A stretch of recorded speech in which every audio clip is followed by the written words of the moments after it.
Damai sejahtera Allah Bapa yang melampaui segala akal, itulah kiranya yang memelihara hati dan pikiran saudara-saudara di dalam Kristus Yesus Tuhan kita.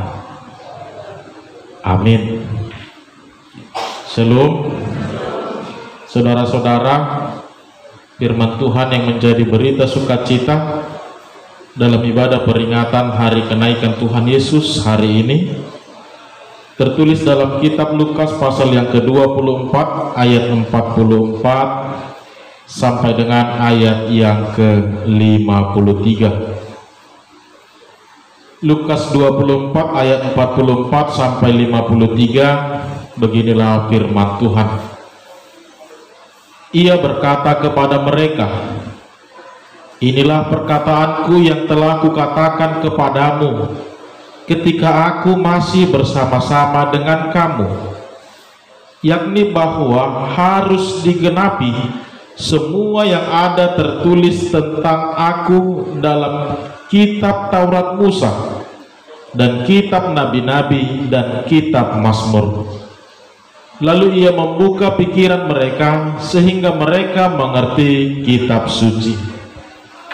Katanya kepada mereka, "Ada tertulis demikian, Mesias harus menderita dan bangkit dari antara orang mati pada hari yang ketiga.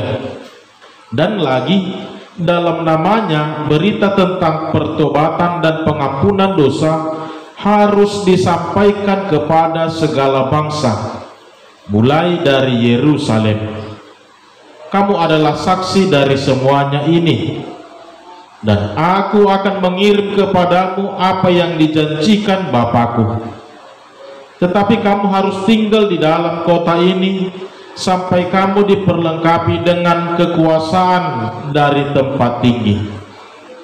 Lalu Yesus membawa mereka keluar kota sampai dekat Betania.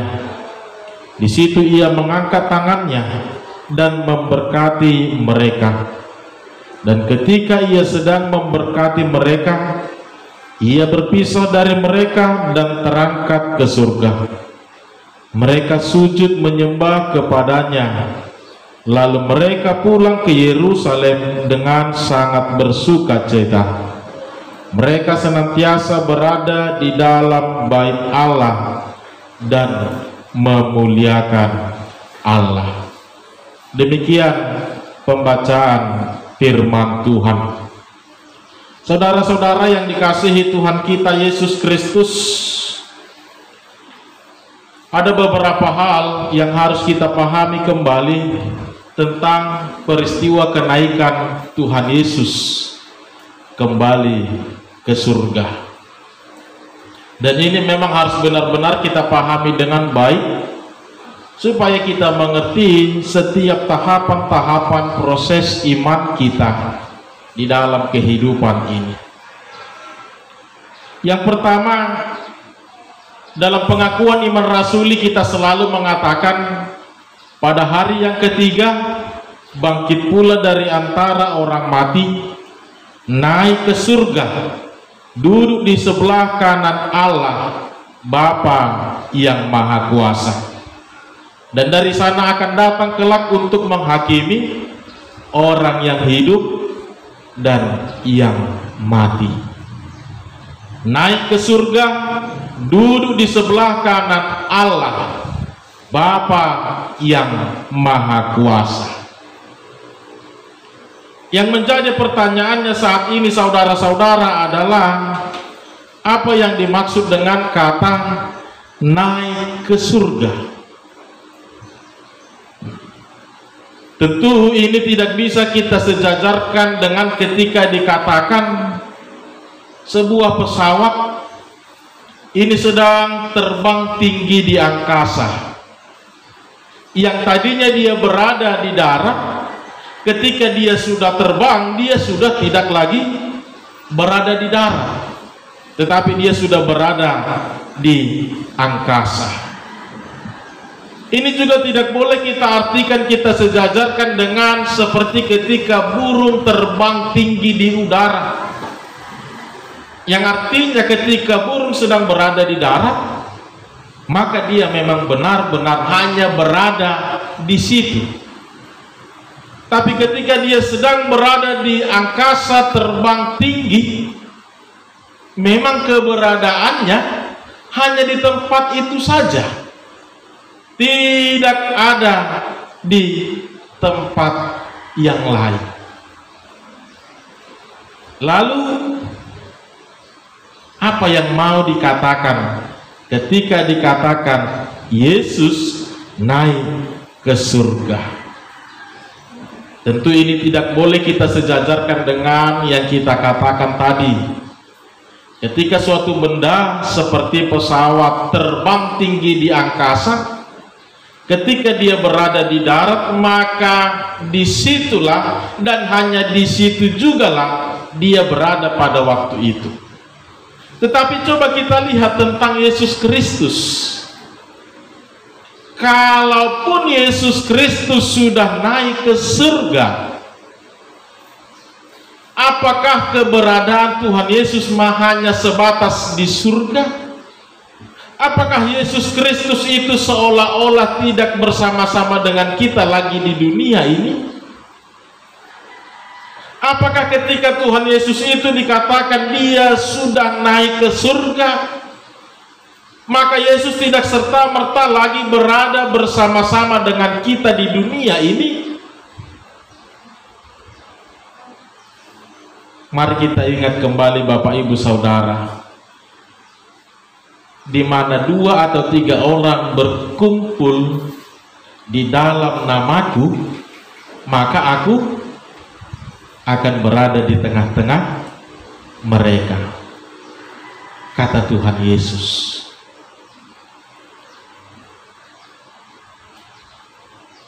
Kalaupun Tuhan Yesus sudah naik ke surga, bukan berarti mau mengatakan dia telah meninggalkan kita, dia telah melupakan kita, tetapi dia tetap bersama-sama dengan kita.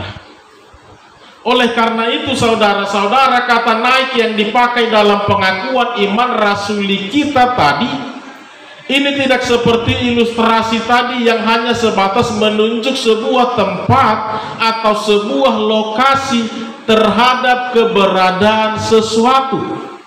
Tapi kata naik yang dimaksud dalam pengakuan iman rasuli kita ini merujuk kepada sebuah status, yang artinya ketika dikatakan Yesus naik ke surga, maka dia kembali kepada status keilahiannya bersama-sama dengan Allah Bapa di surga. Mari kita lihat saudara-saudara, ketika perayaan Natal, apa yang sering diucapkan? Bahwa Allah hadir turun ke dunia dalam rupa manusia. Allah hadir turun ke dunia dalam rupa manusia. Maka setelah Tuhan Yesus selesai menjalankan, melaksanakan, memberitakan tentang pertobatan, tentang kerajaan Allah, dia kembali naik kepada statusnya yang dahulu, yaitu kepada keilahian Yesus Kristus. Disinilah saudara-saudara yang dimaksudkan tentang kata Yesus naik ke surga. Ini bukan merujuk tentang sebuah tempat atau sebuah lokasi, tapi ini lebih dominan mengatakan tentang ungkapan teologis. Yesus turun, Allah turun ke dunia ini, hadir dalam rupa manusia, dan dia naik ke surga, kembali kepada keilahiannya.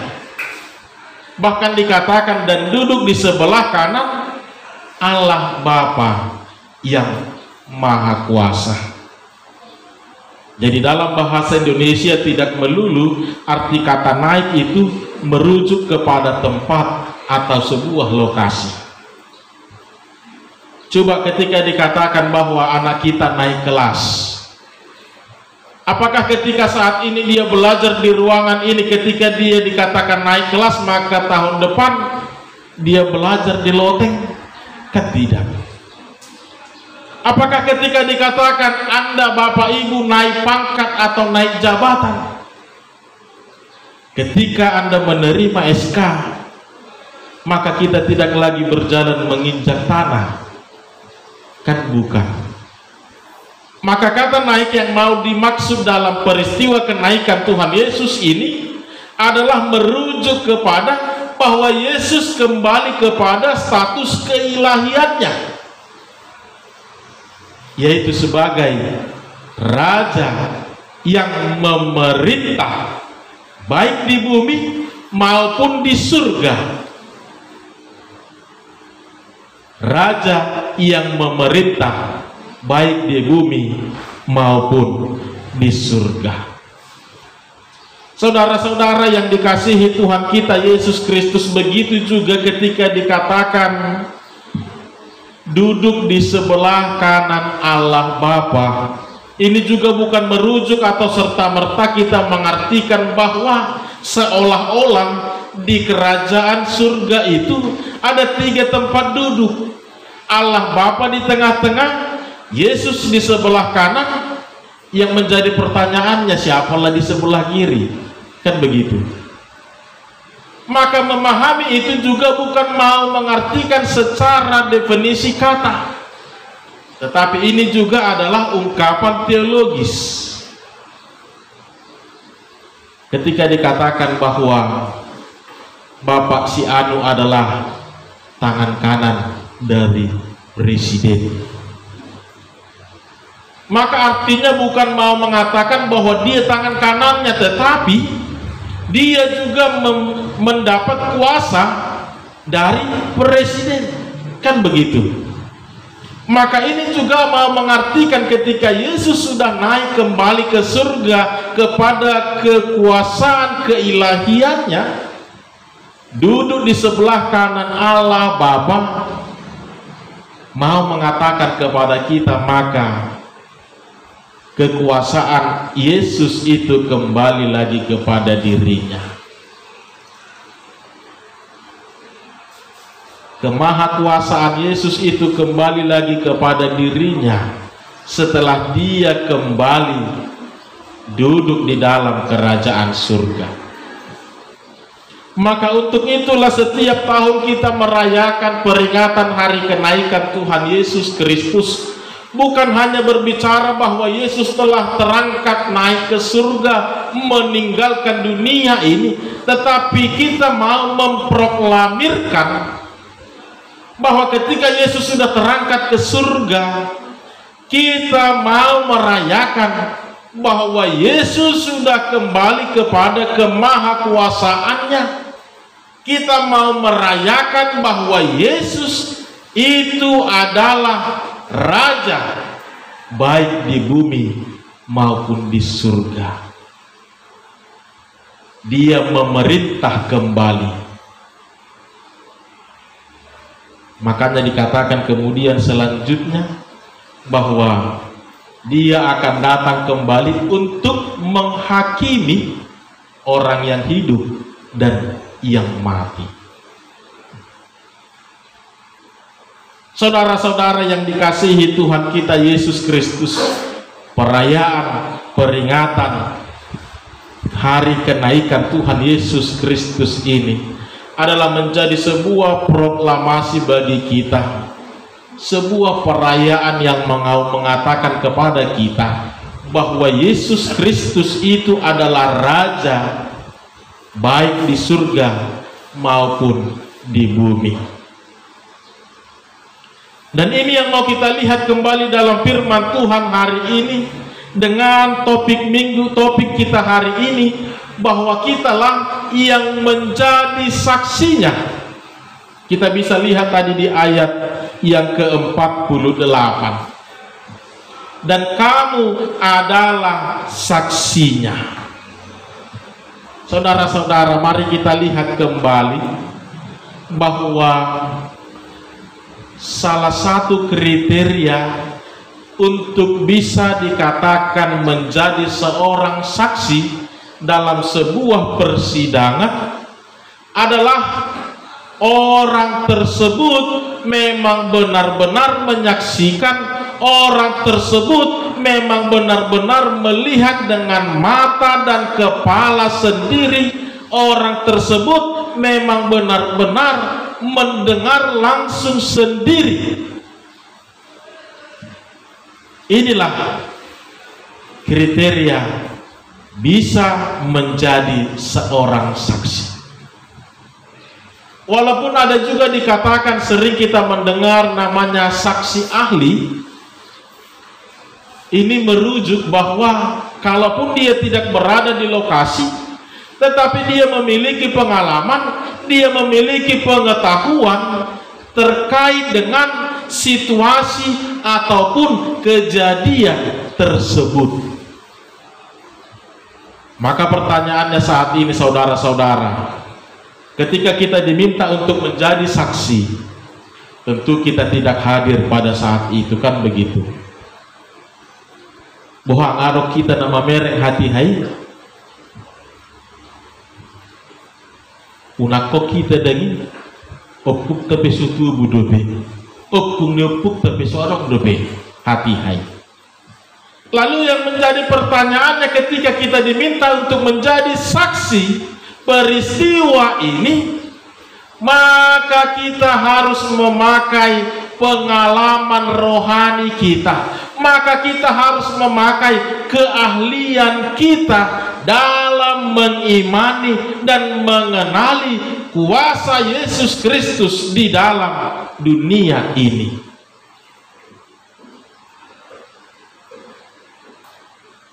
Ada juga ternyata ketika dia mau menjadi saksi, ketika dia hadir menjadi saksi, ternyata ada juga poin penting yang tidak kalah penting yang harus benar-benar kita ikuti. Apakah itu? Dia harus berkata jujur, bersumpah di atas imannya. Kan begitu.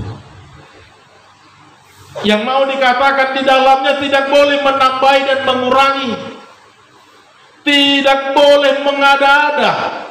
Apa yang dia lihat, itulah yang harus dia katakan. Apa yang dia dengar, itulah yang harus dia beritakan. Tidak boleh ditambahi atau dikurangi, apalagi sampai berbohong. Disinilah yang menjadi problem di dalam kehidupan orang percaya saat ini, saudara-saudara. Ketika dikatakan kita menjadi saksi Kristus,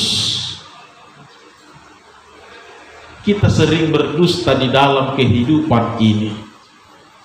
Kita sering mengatakan, memberitakan bukan dengan kejujuran, bukan dengan apa yang kita lihat dan kita saksikan langsung, tetapi kita menebak-nebak, tetapi kita mengada-ada, tetapi kita sering memanipulasi dan lain sebagainya, sehingga banyak orang yang terkecoh. Banyak orang yang mengatakan bahwa Kristen itu tidak baik.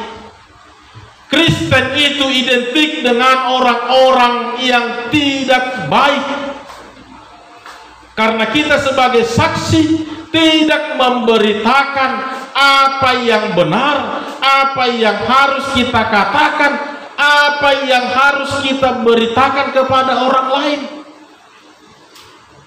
Maka banyak orang-orang di luar sana yang selalu menganggap bahwa kita ini adalah orang-orang yang tidak mengerti tentang kasih, orang-orang yang tidak mengerti yang namanya kebaikan, kepedulian, dan lain sebagainya.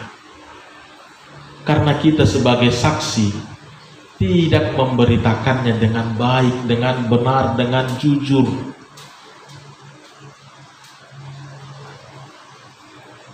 Tolema dak mula masalah di ibadah daripada sehat cik di tahun ibadah batu lemak lo mai tadikon. Berbicara iman bukan berbicara perasaan saudara-saudara. Berbicara tentang firman Tuhan tidak ada istilah main-main. Ketika benar maka katakan benar, ketika salah maka katakan salah. Di luar daripadanya itu semua itu berasal dari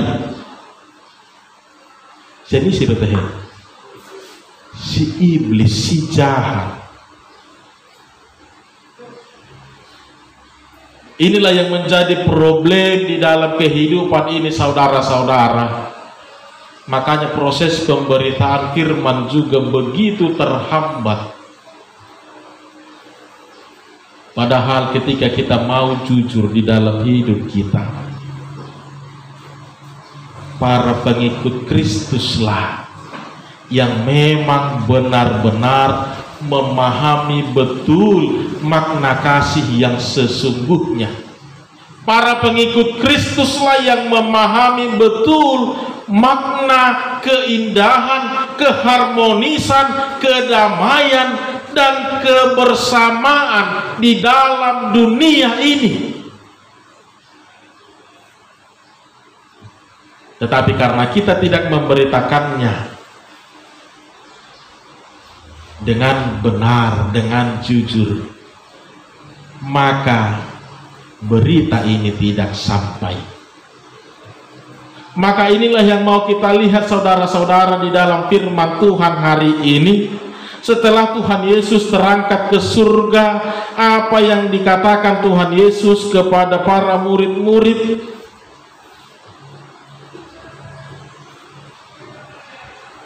Di ayat 49 dikatakan, dan aku akan mengirim kepadamu apa yang dijanjikan Bapakku. Tetapi kamu harus tinggal di dalam kota ini sampai kamu diperlengkapi dengan kekuasaan dari tempat tinggi. Ternyata sebelum murid-murid diutus Tuhan Yesus untuk memberitakan, menjadi saksi peristiwa ini, Yesus mengatakan sabar, tahan dulu selera, jangan gegabah, jangan terbawa emosi. Kamu harus tinggal dulu di kota ini sampai kamu diperlengkapi dengan kekuasaan dari tempat tinggi. Asa unang salah tok kita madok akasido honotai, supaya kita jangan salah memberitakan Bapak Ibu, supaya bukan hanya pikiran kita yang mau kita katakan di dalamnya, bukan hanya berbicara tentang perasaan kita, ala ale-ale taibana, ala todok taibana, nasala pega beta apini, bukan. Menjadi saksi Kristus ini menjadi saksi kebenaran di dalam iman. Sebelum murid-murid diutus untuk berangkat memberitakan peristiwa ini, Yesus mengatakan sabar dulu. Iatan Jose manati, ikut julu diperlengkapi doho. Sebelum engkau diperlengkapi dengan kekuasaan yang datangnya dari tempat yang maha tinggi, engkau tidak boleh berangkat, engkau tidak boleh memberitakan apapun. Dan tentu hal ini merujuk kepada bagaimana nanti mereka di ayat 52 dan 53, mereka sujud menyembah kepadanya, lalu mereka pulang ke Yerusalem dengan sangat bersuka cita. Mereka senantiasa berada di dalam bait Allah dan memuliakan Allah. Ternyata perkataan ini mau merujuk kepada peristiwa turunnya Roh Kudus, di mana melalui kuasa Roh Kuduslah mereka akan dimampukan dan dengan kuasa Roh Kuduslah mereka akan mulai memberitakan berita ini. Jadi 1 minggu ini mereka hanya berdiam diri di bait Allah, mereka hanya berdoa, memohon petunjuk dari Allah, memohon penyertaan dari Allah, memuji dan memuliakan nama Allah. Sampai pada waktunya nanti Allah, Yesus Kristus mengutus Roh-Nya yang menjadi pelengkap di dalam mereka. Disitulah mereka mulai memberitakan peristiwa ini, bahkan memberitakan Injil. Oleh karena itu, saudara-saudara yang dikasihi Tuhan kita Yesus Kristus, kita diminta menjadi saksi saat ini. Kriteria bukan karena kita hadir pada waktu itu, tetapi karena kita telah memiliki pengalaman iman yang luar biasa bersama dengan Yesus Kristus. Proses perjalanan hidup kita itulah yang menjadi pengalaman iman kita. Pergumulan, sukacita, bahkan kemenangan kita menghadapi persoalan hidup ini, itulah yang menjadi pengalaman iman kita, itulah yang menjadi keahlian kita di dalam memberitakan Injil ini. Maka beritakanlah dengan jujur, dengan baik. Apa yang Anda rasakan, beritakanlah dengan sesungguhnya. Ketika seseorang belum menjadi ahli di dalamnya, maka tahan dulu, sabar. Ini bukan berbicara tentang relasi, ini bukan berbicara tentang perasaan, ini berbicara tentang manusia dan hari penghakiman Allah. Maka ketika kita merasa kita belum sanggup, bersabar dulu, berdoa dulu, minta petunjuk dari Tuhan, berdoa dulu, memohon kekuatan dari Tuhan, berdiam dulu di rumah ibadahnya, memuji nama Tuhan, memohon kekuatan dan penyertaan Allah, supaya yang kita beritakan itu tidak menjadi salah, supaya apa yang kita katakan itu tidak menjadi batu sandungan bagi orang lain. Saudara-saudara, kita harus lihat hidup ini penuh dengan misteri. Bisa jadi dengan perkataan kita membuat orang menjadi percaya kepada Kristus. Tapi bisa jadi melalui perkataan kita, mereka semakin membenci, mereka semakin putus asa, mereka semakin tidak mengerti tentang makna kasih yang sesungguhnya.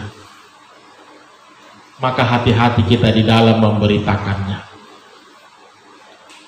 Jadilah saksi yang baik, saksi yang benar. Beritakanlah apa yang memang patut kita beritakan. Beritakanlah apa yang memang layak untuk didengar oleh orang-orang. Terlebih ketika dia dalam pergumulan, ketika di dalam sukacita, katakanlah apa yang memang layak untuk dia terima, untuk dia dengar. Karena itulah tugas kita sebagai seorang saksi yang telah dilayakkan, yang telah dimampukan di dalam kuasa Kristus Yesus. Maka mari kita lihat kembali saudara-saudara, apakah kita sudah benar-benar menjadi saksi Kristus, ataukah kita hanya menjalankan apa yang menjadi kesenangan atau perasaan kita saja. Ingatlah, apa yang mau kita beritakan bukan berbicara tentang diri kita, tapi berbicara tentang kerajaan Allah dan hari penghakiman kelak. Maka biarlah kita dimampukan menjadi saksi Kristus yang selalu memberitakan tentang kasih dan kebaikan Allah di dalam dunia ini. Amin.